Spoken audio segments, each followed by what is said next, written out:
Des maisons défraîchies par le temps ou devenues vétustes, depuis une dizaine d'années, 150 logements sociaux de la cité Jardin Floréal sont inoccupés, faute de rénovation.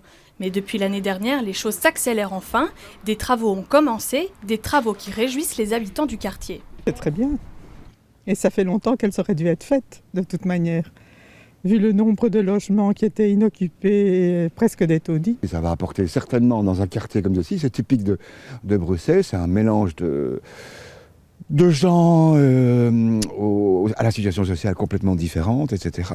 Et en une fois, vous allez avoir ici ça va être rempli d'enfants, de chiens, etc. Il faudra faire un peu de discipline, mais non, ça va être génial.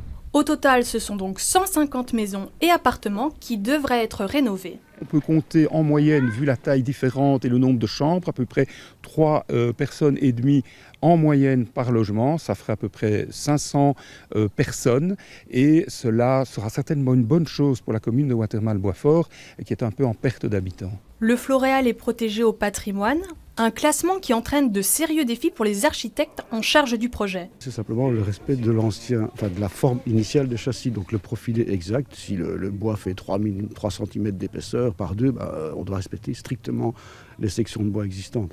Donc quand on remplace une pièce, elle doit être remplacée par le même bois, la même essence et le même profil que le profil initial. Les travaux devraient se terminer en octobre 2018, des travaux qui demandent de l'ingéniosité, du temps mais aussi de l'argent. Coût total 12 millions d'euros, subventionnés en grande partie par Belliris.